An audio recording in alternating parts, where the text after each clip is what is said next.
तीर्थंकर परमात्मा महावीर देव परमात्मा की वाणी सुनकर के हमारे जीवन की संक्लेश कैसे कम हो उसके ऊपर हम विचार ना करते। संक्लेश के भी दो प्रकार, राग और द्वेष।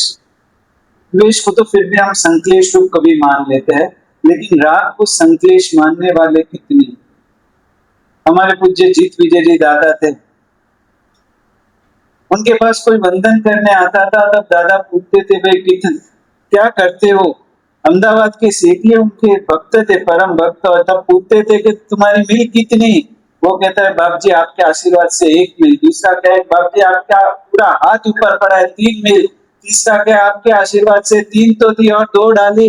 बाद में जीत विजय महाराज कहते थे, भाई तुम तैयारी कर लो, तुम्हें पहली नरक में जाना है, तुम्हें 30 में, और तुम्हारी 3 तो थी और 2 नहीं किए, यानी कौन सी नरक? 5वीं नरक। धन संपत्ति पुण्य से बढ़े, लेकिन उसे जो अपनी आसक्ति बढ़े, अपना पागलपन बढ़े, तो समझना कि हम संक्लेश में। आज जीवन में सतत संक्लेश, संक्लेश और संक्लेश। आज जीवन में जो भी संक्लेश है उसको हम समझने का प्रयत्न करेंगे कि संक्लेश के भी 5 कारण। सबसे पहला कारण है फियर ऑफ फर्स्ट। आज हरेक को फर्स्ट आना है और उस डर में उसका पूरा जीवन संक्लेश में निकलता। ममन सेठ के पास इतनी संपत्ति, फिर भी एक दिन सैनिक महाराजा अपनी पत्नी चेलना के साथ जा रहा था और चेलना ने एक दृश्य देखा। वो दृश्य देख करके चेलना हिल गई। वो ठंडी का कड़कड़ता समय और ऐसी कड़कड़ी ठंडी में एक व्यक्ति पोतली पहनकर, खाली नीचे पोतड़ी पहनकर नदी के ठंडे पानी में कूद रहा है और तैरकर आते हुए लकड़ों को अकेला मेहनत से खींचकर तान कर किनारे पर ला रहा है। और तब सेना ने सैनिक को कहा, महाराजा आपके राज्य में ऐसी दुखी प्रजा है कि जिसके पास पहनने के पूरे कपड़े नहीं, और ये महीने की कड़कड़ी, पौष महीने की कड़कड़ती ठंडी, और उसमें ये इतने ठंडे पानी में कूद करके अकेला ऐसे लकड़ों को खींच खींच कर तान कर किनारे पर ला रहा, इकट्ठा कर रहा है। इससे ऐसी काली मजूरी करनी पड़ रही है। महाराजा आपके राज्य में कैसी दुखी प्रजा। और महाराजा ने उस आदमी का एड्रेस निकाला, सैनिकों से कहा कि तुम कल जाकर देखना नदी के किनारे कोई ऐसा मजदूर तुम्हें दिखे। और उस मजदूर को जाकर के उसका पता निकाला और सैनिक महाराजा उसके घर पर गए और उस मजदूर की हवेली देखी महाराजा ने। इतना बड़ा मकान और उसके भीतर मम्मन सेठ। और उस मम्मन सेठ को पूछा, तुम्हारे पास इतना मकान है, फिर भी तुम इतनी भयंकर ठंडी में ऐसी मेहनत क्यों कर रहे थे? क्या तुम्हारे पास कर्मचारी नहीं? क्या तुम्हारे पास धन नहीं? नहीं नहीं राजन, मेरे पास थोड़ा सा धन कम। अरे थोड़ा धन कम यानी क्या? और कुछ समय मम्मन सेठ अपने वेयर हाउस में लेकर गया सैनिक को, और 2 बड़े 6 फुट बड़े सोने से बने हुए बैल, नक्कड़ सॉलिड सोना, अंदर पोलान नहीं, नक्कड़ सोने से बने 2 बैल, और उसके ऊपर पूरे रत्न जड़े हुए, रियल डायमंड, नाणक, पन्ना, मोती। अब मम्मन सेठ सैनिक को कह रहा है कि राजन, इस 2 बैलों के 2 सिंग, 4 सिंग अभी भी मेरे रत्नों से जड़ने बाकी है, इसके लिए मैं इतनी मेहनत कर रहा हूं। संक्लेश कितना होगा उस व्यक्ति के भीतर। इतना कुछ होने के बावजूद भी मैं कहीं समाज में पीछे न रह जाऊं, मेरे जितनी संपत्ति किसी के पास ना हो, इस दौड़ में वो दिन रात मेहनत कर रहा है। अरे उसका आपके बोला, हम क्या खाए ना, कभी हमारी नोट कोई शास्त्रकार भगवान नहीं रहेगा। मम्मन सेठ की नोट शास्त्र में ली गई, मात्र भापे हुए चवले और साथ में तेल। मम्मन सोचता था, खाने में भी पैसा बिगाड़ू तो मेरे बैल के सिंग कब रत्न से जड़ित होंगे, इसके लिए खाना भी इतना साधारण खाता। भीतर में जो एक बार ग्रंथि बन गई, मुझे श्रेष्ठता को प्राप्त करना है। बस उस श्रेष्ठता को पाने के लिए मोहम्मद सेठ दिन रात मेहनत करता था और इस मेहनत के बदले में उसे मिला क्या? सफल तो हो गया, लेकिन मरकर सातवीं नरक में। आज हमारे में भी सफलता का नशा और उसके लिए भीतर में संक्लेश में जी। बेंगलोर में हम 2 महीने अभ्यास के लिए आदि संस्कार धाम थे। बेंगलोर से 35 किलोमीटर दूर करीबन 22 थाना साधु भगवान 2 महीना वहां स्वाध्याय के लिए रुके और वहां पर एक दिन कार्यक्रम रखा गया राहुल कपूर का। बहुत नामचीन व्यक्ति, मोटिवेशनल स्पीकर, और वो जैन है और चातुर्मास में उसका परिवार हमारे महात्मा से जुड़ा बेंगलोर चातुर्मास में, और उसको कहा कि तो इतना प्रोग्राम्स बाहर वालों के लिए करता है, एक साधु साध्वी भगवत के लिए। जी सर मैं जरूर आऊंगा। और वहां आकर के उसने करीबन 6 घंटे का प्रोग्राम किया। उसके भीतर उसने अपनी आंख बीती कर एक सफल व्यक्ति के पीछे इतिहास में भी कितनी घटनाएं छुपी हो सकती है। राहुल कपूर ने कहा कि बचपन से मेरे पिता ने मुझे इतना सपोर्ट किया, इतना इंस्पायर किया, बेटा तुझे हर एक फील्ड में फर्स्ट आना। और उस फील्ड में मेरे पिता ने पढ़ाई में, स्पोर्ट्स में, करिकुलम्स में, ड्रामास में हर एक जगह अच्छी से अच्छी तालीम और सतत मुझे एक ही प्रेशर, बेटा तुझे सेकंड नहीं तुझे फर्स्ट ही आना है, तुझे पहले ही आना है, तेरे में हुनर है, तू इतना होनहार है, तू कहीं पीछे ना रह जाए। और मेरे बचपन से मेरे पिता ने जो मुझे टारगेट दिया बस उसके लिए मैंने दिन रात मेहनत की। स्कूल से पढ़ के आके भी दोस्त खेलने जाते थे, कहीं टाइम पास के लिए बैठते थे, कहीं घूमने जाते थे, कहीं आउटस्कर्ट्स जाते थे। नहीं मैं खेला, नहीं मैंने खाया, नहीं मैंने घूमा, नहीं मैं फिरा, और पूरा बचपन मैंने हर एक जगह पर फर्स्ट आने में बिता दिया। और वास्तव में मैंने जो मन में धारा वो मैं पाकर गया। धीरे धीरे इतनी प्रसिद्धि, लगभग 26 साल की उम्र में मुझे राष्ट्रपति और प्रधानमंत्री के हाथ से अवार्ड मिला, best motivational speaker at the smallest age. और मेरी सभाओं में बड़ी बड़ी कंपनियां, एप्पल हो वगैरह सब कंपनियां अपने स्टाफ को मोटिवेट करने के लिए मुझे हायर करने लगे। और मैं जब उनको 3-3 घंटे मोटिवेट करता था और उनको रिलेशंस पर, उनके भीतर की खूबियों पर, अपने फर्म के प्रति किस प्रकार वफादारी रखनी, और मेरी सभा में 1000, 1500, 2000 लोग, और कभी हंसाना चाहता था तो सभी को हंसा देता, कभी रुलाना चाहता तो सभी को रुला देता। इतनी प्रसिद्धि और इतना फेम, इतनी दौलत, इसके बाद जीवन में एक परिवर्तन आया। लगभग 30 साल की उम्र, चारों तरफ मोटिवेशनल स्पीकर्स की फौज उतर पड़ी। जो देखो वो कंपटीशन में उतर रहा है। अब मेरे ऊपर का प्रेशर बढ़ने लगा। मेरे पास अवार्ड है, मैं अवार्ड भी नहीं हूं, आज तक मुझे ही सभी बेस्ट कंपनी ने हायर किया है। अब ये मार्केट में कंपटीशन बढ़ गया। अब वापस जो बचपन का मेरे भीतर का जुनून था वो जुनून सर पर सवार हो गया, और 2 साल तक उस कंपटीशन में अपने आप को सस्टेन, आगे फर्स्ट रखने के लिए मैंने इतनी मेहनत की, इतनी मेहनत की, इतना डेटा कलेक्शन, इतना होमवर्क, इतनी तैयारियां।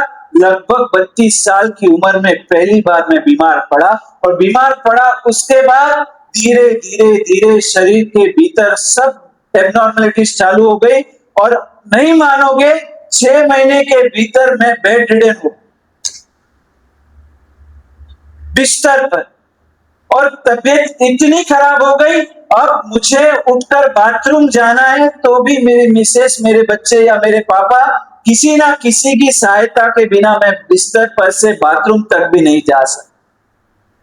और उस 6-7 महीने के दरमियान बेंगलोर के बेस्ट डॉक्टर, बॉम्बे के बेस्ट डॉक्टर, यूएस के बेस्ट डॉक्टर, मेरे पास क्या कमी थी?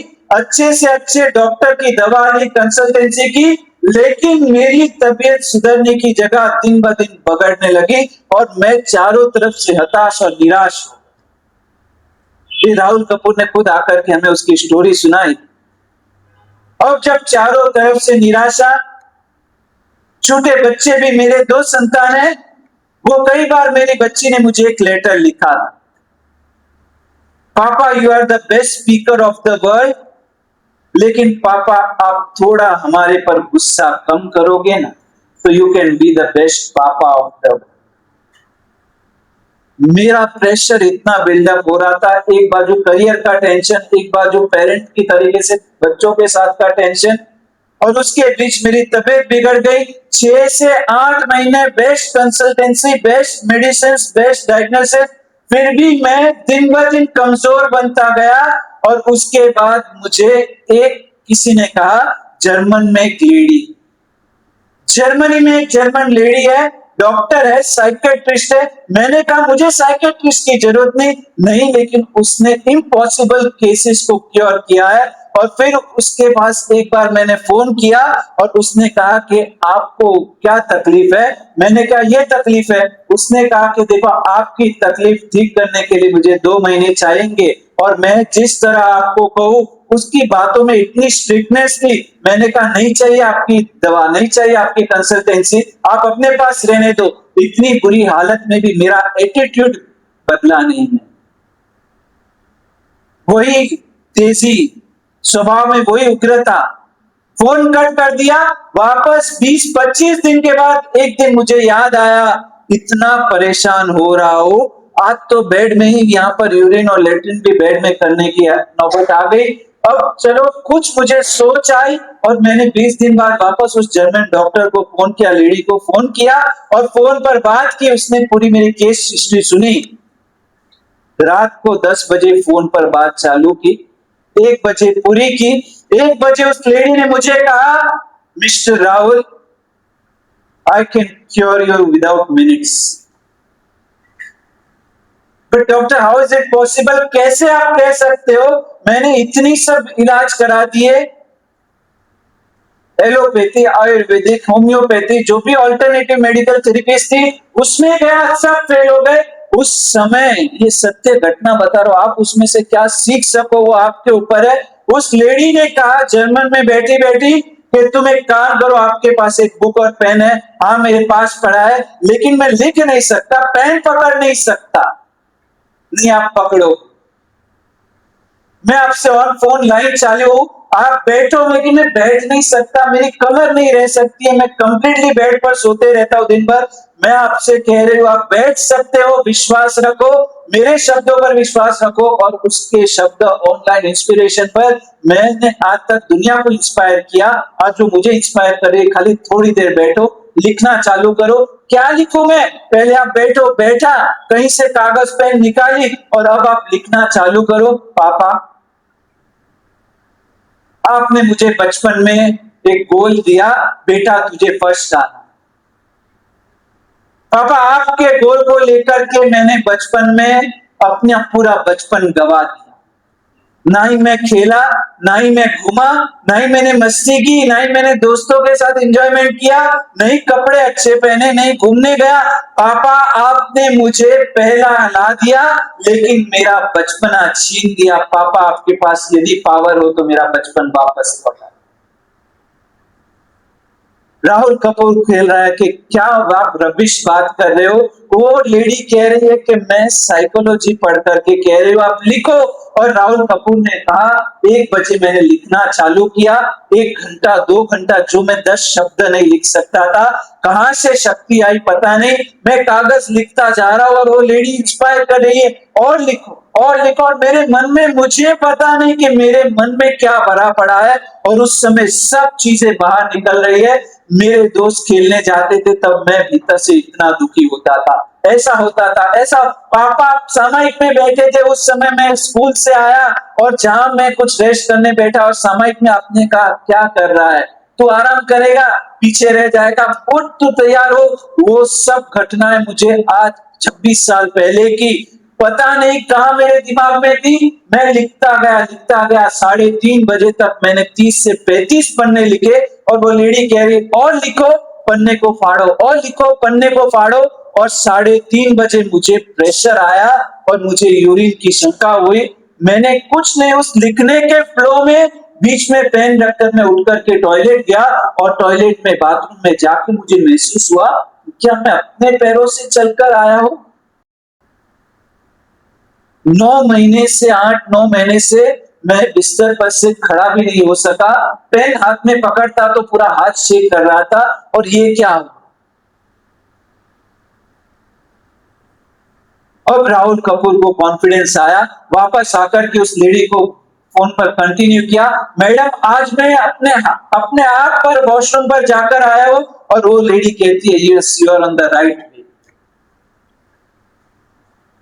7 दिन के भीतर बॉम्बे हॉस्पिटल, एम्स हॉस्पिटल, बढ़िया से बढ़िया डॉक्टर हॉस्पिटल, इलाज सब फेल हो गए। वहां इस लेडी ने कहा कि विचार वायु नाम की एक चीज, वो विचार वायु आपके बॉडी के जिस ऑर्गन में अटक जाएगा वो ऑर्गन काम करना बंद कर देगा। मुझे पता चल गया कि आपकी सोच में जो प्रेशर ऑफ फर्स्ट था, हर एक जगह पर फर्स्ट आना, और अब मोटिवेशनल स्पीकर के रूप में आपके सामने चैलेंज आ गया। इतने सारे कॉम्पिटिटिव, और आपका पहले का प्रेशर तो अंदर ही था, वो आपके खून में सर्कुलेट हो ही रहा था, उसमें ही एक्स्ट्रा प्रेशर ऐड हो गया। अब आपकी बॉडी प्रेशर को कंट्रोल कर सके उसकी लिमिट के बाहर चली गई थी और आपकी बॉडी ढल पड़ी। शास्त्रकार भगवंश धर्म में इसको संक्लेश का नाम दिया है कि संक्लेश किस तरह पतन की तरफ ले जाता। और 7 दिन तक राहुल कपूर ने खाली लेटर नहीं लिखे, दिन भर पागलों की तरह पापा को लेटर लिखा, अपनी बच्ची को लेटर लिखा, मैं तुझे प्रॉमिस करता हूं मैं मेरे स्वभाव में चेंज लाऊंगा। उसको 25-50 लेटर लिखे, बेटा मैंने उस दिन तेरे पर हाथ उठाया, इस तरह मैंने तुझे उस समय डांटा, तेरे फ्रेंड्स के बीच ऐसा क्या, जो मन में आया सॉरी सॉरी, खाली सॉरी सॉरी के 10 लेटर लिखे, फाड़ दिए। इस तरह 7 दिन में he was back on the streets. हमारे भीतर कितना संक्लेश भरा पड़ा है, और वो संक्लेश यदि कोई बॉडी ऑर्गन में भर गया, कोई डॉक्टर, कोई रिपोर्ट उस बीमारी को ठीक नहीं कर सकेगा। जीवन जीना है तो हल्के फूल होकर के जीना। आज कितना संक्लेश, फर्स्ट संक्लेश है, संक्लेश of first, thirst for the first, मुझे हर जगह पर पहला आना है। हम हमारे धर्म शास्त्रों को सुनते हैं लेकिन उसमें से सार ग्रहण नहीं कर सकते। गुरु भगवत के 4 शिष्य चातुर्मास के लिए गए थे और पहला शिष्य आया, गुरु ने कहा दुष्कर, इम्पॉसिबल, तूने जो कार्य किया है, 4 महीने तू सांप के बिल के पास कौशल ध्यान में आहार पानी का त्याग करके खड़ा रहा है, दुष्कर, ग्रेट, एक बार ग्रेट कहा। दूसरा शिष्य आया, उसको कहा ग्रेट, कुएं के पार के ऊपर तूने एक पैर पर खड़े रह करके 4 महीने साधना की है, ग्रेट। तीसरा शिष्य उसको कहा ग्रेट, एक एक घंटे में एक एक शिष्य आ रहा है और गुरु अपने आसन से उठ रहे, ग्रेट ग्रेट, उसको पीठ थपथपा रहे। और तीनों को एक बार कहा ग्रेट, तूने सिंह की गुफा के बाहर 4 महीने का अवसर किए। और अब चौथा शिष्य आया, वो था स्थूलभद्र मुनि, और गुरु ने उसको कहा ग्रेट ग्रेट, दुष्कर दुष्कर। 3 शिष्यों को कितनी बार ग्रेट कहा? और चौथे शिष्य को 2 बार कह दिया ग्रेट ग्रेट, दुष्कर दुष्कर। तूने जो किया है, तूने 4 महीने वेश्या के घर पर कोई तपस्या नहीं। जो वेश्या वोराती थी, भले ही वो मालपुए हो, दही बड़े हो, जो वोरा गोष्ठी में निर्दोष है, वो लिया 4 महीने। लेकिन तूने जिस जगह पर रह करके अपने आप को पवित्र रखा है, यू आर ग्रेट ग्रेट, 2 बार ग्रेट बोला। पहले वाले 3 साधु कितने बड़े साधक, कितने तपस्वी, लेकिन तीनों में से भी एक सिंह गुफावासी उस मुनि को मन में खराब लगाया। अरे ये 4 महीने एक उपास, एक वेश्या के हवेली में रहकर आया, वहां पर कोई तप नहीं, जो खाने मेरा मस्त मजे का भोजन लेकर आया, कोई साधना का ऐसा परिबल नहीं कि 4 महीने खड़े खड़े कौशल धूप ठंडी सहन की हो। और गुरु ने इसको क्या किया?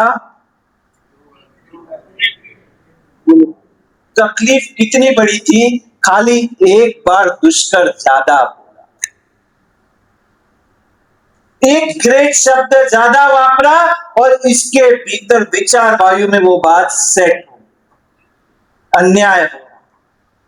यहां पर न्याय नहीं, यहां पर पार्शियलिटी है, पक्षपात है। गुरु ने जानबूझकर ऐसा क्यों किया, इसमें कहीं ना कहीं हमारी हल्काई दिखाई दे। हमने कोई साधना की ही नहीं और वो विचार वायु ऐसा अंदर बैठ गया। नेक्स्ट ईयर 12 महीने के बाद चातुर्मास आया और गुरु के पास सभी शिष्य अनुज्ञा मांग रहे, गुरुदेव आपकी अनुज्ञा हो तो साधना में जाना है, चातुर्मास यहाँ जाओ वहां जाओ। और सिंह गुफा वासी मुनि आए, गुरुदेव आपकी अनुज्ञा हो तो मैं इस साल कोशिया वेश्या की हवेली पर चातुर्मास करने जाओ। गुरु ने हाथ पकड़ लिया, कहा आत्महत्या करने जा रहा, पागल हो गया।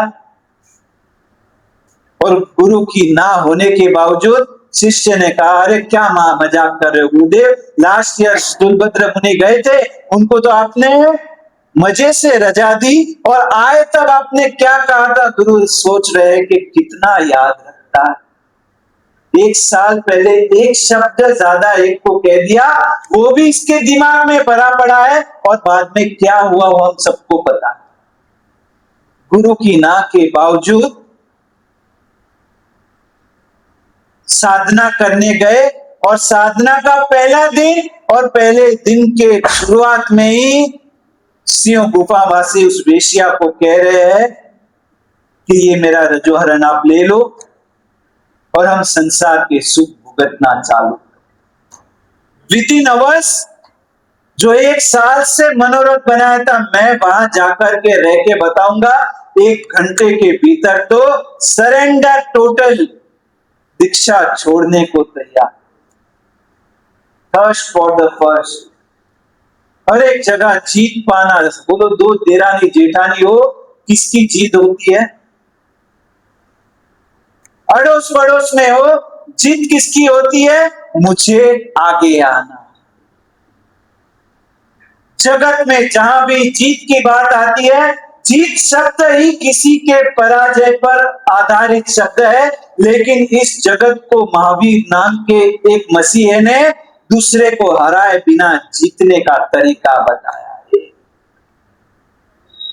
प्रभु ने तो दूसरे को हराए बिना जीतने का तरीका नहीं बताया, उससे आगे बढ़कर महावीर ने तो हार कर भी जीतने का तरीका बताया है। हर हार में हार ही हो ऐसा जरूरी नहीं, कुछ हार के पीछे जीत भी छुपी हो। कई संबंधों में हारना पड़ता। जब छोटे बच्चे के साथ आप चेस खेलते हो, क्रिकेट खेलते हो, तब आप अपने बच्चे को राजी करने के लिए कई बार क्या करते हो? बोलो आपकी हार में आपकी हार है या जीत है? आपने अपने संतान को खुशी दी, वही आपकी जीत है, उसके लिए आपको हार में हार नहीं दी।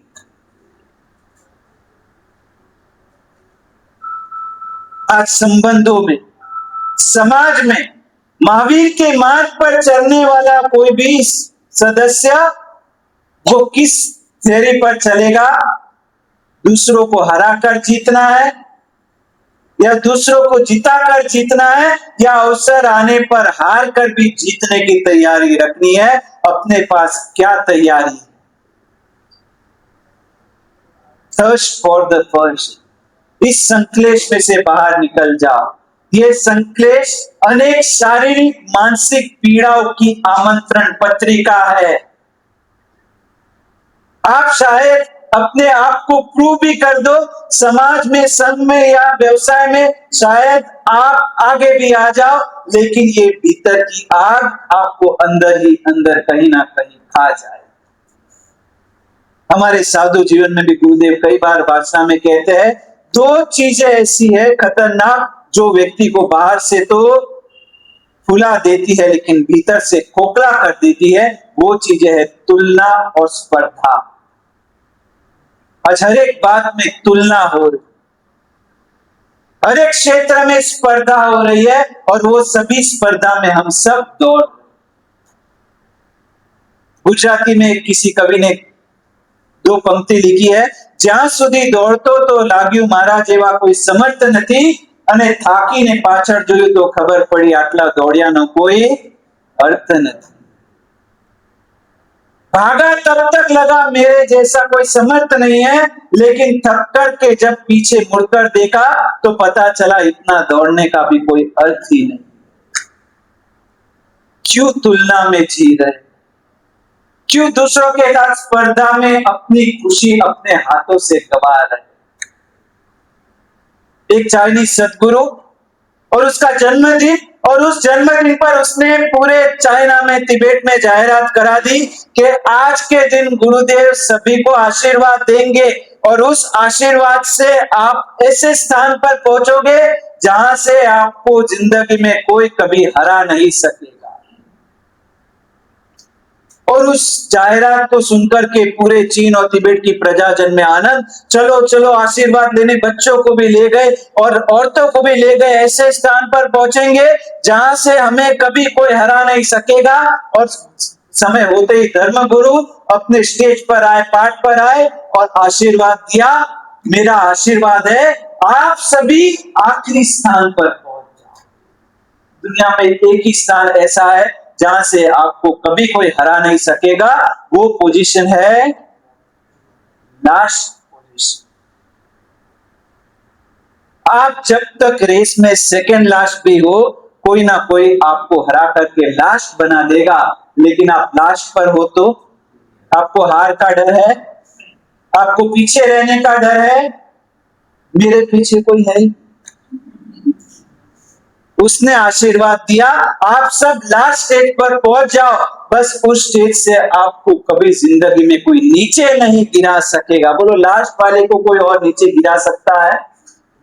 सेकेंड लास्ट वाले को गिरा करके लास्ट बनाया जा सकता है, लास्ट वाले को बोलो बनना है लास्ट। यहां पर ये आशीर्वाद दे तो कितने लेने को तैयार?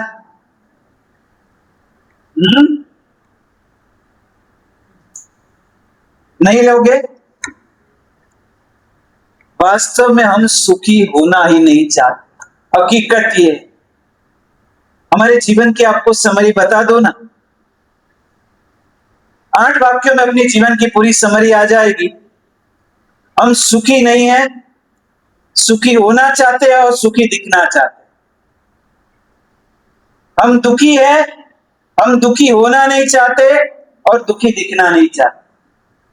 हम धर्मी नहीं, हम धर्मी होना भी नहीं चाहते, लेकिन धर्मी, हम पापी है, हम पाप छोड़ना भी नहीं चाहते, लेकिन पापी दिखना भी। बस इसमें अपनी पूरी जीवन की समझ रहे हो? संक्लेश किस लिए जीवन में तुलना और स्पर्धा लेकर के बैठे? अपने आप को इसमें से बाहर निकालो। किस प्रभु के हम अनुयायी है, किसके मार्ग पर चलने वाले हैं? हम अपने आप को जैन कहते हैं और इसके बावजूद हमारे जीवन में स्पर्धा और तुलना का इतना संक्लेश। कोई भी धर्म हो, कोई भी समाज हो, जहां भी ये 2 तत्व आएंगे वहां से सुख रवाना हो जाएगा और संक्लेश की स्थापना हो जाएगी, प्रतिष्ठा हो जाएगी।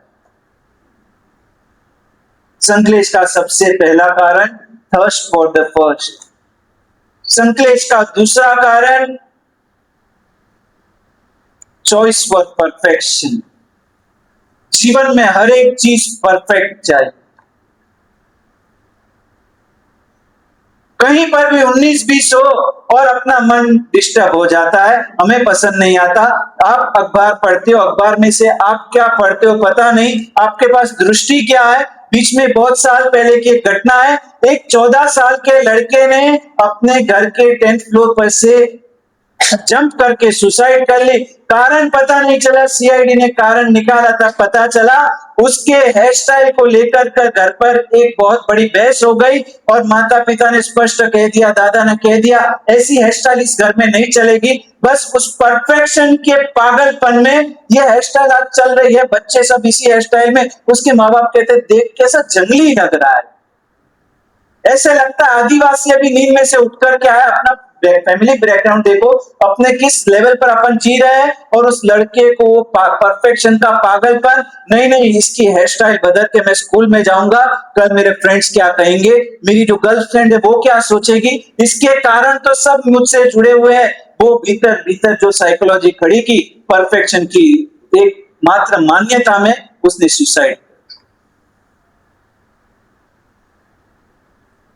बहुत लोग हमारे पास आते हैं, मंदिर जी में भी आते हैं और देख करके पता चल जाता है इंशर्ट खराब ना हो, इसलिए वो खमाश ने भी ऐसे देते हैं कि कहीं मेरे शर्ट का इंशर्ट बिगड़ ना जाए। फियर फॉर द परफेक्शन, मेरा परफेक्शन लाइफ का बिगड़ ना जाए। सांता क्रूज में हमारा चातुर्मास, आप सुनोगे आश्चर्य होगा, विले पार्ले की घटना, आचार्य भगवंत का चातुर्मास, और वहां पर एक पेरेंट्स अपने बच्चे को लेकर आए, गुरु महाराज ये लड़का हमारा इतना स्मार्ट एक्टिव 10th स्टैंडर्ड से अब 12th में इसको मिठी बाई कॉलेज में आया, और कॉलेज में जाकर के 3 महीने तो अच्छे निकले, लेकिन लास्ट 2 महीने से पता नहीं ये इतना उदास हो गया, इतना गुमसुम रहता है, हमको डर है कहीं ये डिप्रेशन में ना चला जाए। बहुत पूछा इसको, बहुत समझाया, कुछ कह नहीं रहा। अब गुरु महाराज ने कहा आप लोग बाहर जाओगे तो कुछ ऑपरेशन कर सकूंगा। और बाद में उस लड़के को बैठा करके पूछा क्या बात क्या है तुझे, ये तू जो नखरे कर रहा है, जो तू दिखा रहा है, वो सब तेरा बाहरी आउटलुक है, भीतर से तेरा कारण क्या है। और तब उस लड़के को लगा नहीं, गुरु महाराज मेरे साथ इतनी अच्छी तरह बात कर रहे हैं, मुझे इनसे बात शेयर करने में कोई तकलीफ नहीं है। और वो लड़का कहता है गुरु महाराज मीठीबाई कॉलेज में हमारे 18 लोगों का ग्रुप है, बॉयज और गर्ल्स का, उसमें से गुरु महाराज हम 6 बॉयज है, 6 में से 5 की पर्सनल गर्लफ्रेंड है, मेरे अकेले की पर्सनल गर्लफ्रेंड। डिप्रेशन का कारण 5 लड़कों के पास वो अपनी गर्लफ्रेंड को बाइक पर सेकंड सीट पर बैठाते हैं, जिस तरह हम बाइक पर कॉलेज के बाहर बैठते हैं और उसके साथ हाथाशेरी करते हैं, उसके साथ बातचीत करते हैं। गुरुदेव बाकी तो सब फ्रेंड्स मेरे अच्छे हैं, लेकिन मुझे एक ही टेंशन है, मैं इनके तरह परफेक्ट नहीं, मेरे पास एक कमी है, मेरे पास मेरी पर्सनल गर्लफ्रेंड नहीं। फिर आचार्य भगवान ने उस लल्लू को समझाया कि भाई ये कोई आइसक्रीम नहीं है, ये कोई टी शर्ट नहीं है कि तेरे पिताजी को कहो कि भाई बुटीक में से ले जाओ, इसको दिला दो, इसका मुंह हंसता चेहरा कर दो, दिमाग सड़ गया है तेरा, पागल हो गया। इतनी अच्छी तरह से उसको हंसा पिला करके उसको उस साइकोलॉजी में से बाहर निकाला कि किस दिशा में तू सोच रहा। संक्लेश वातावरण के बीच कई बार ऐसी कई सोच हमारे भीतर भी आने की संभावना है। बस ये प्रवचन परमात्मा के शब्दों के माध्यम से हमारे भीतर से एक ऐसी समझ खड़ी हो कि ये पहले आने की दौड़ में या परफेक्ट बनने की दौड़ में हमारा जीवन संक्लेश की भट्टी में आगे जुलस करके पूरा नहीं करना, ये हो तो प्रभु के शासन की आराधना साधना करने के लिए, परोपकार और दूसरों के चेहरे पर स्मित लाने के लिए मिला है, नहीं कि इस जीवन को इस तरह बर्बादी के राह पर ले जाने के लिए। बस और भी संक्लेश के जो कारण है उसको हम क्रमशः इसी तरह प्रवचन सुनेंगे।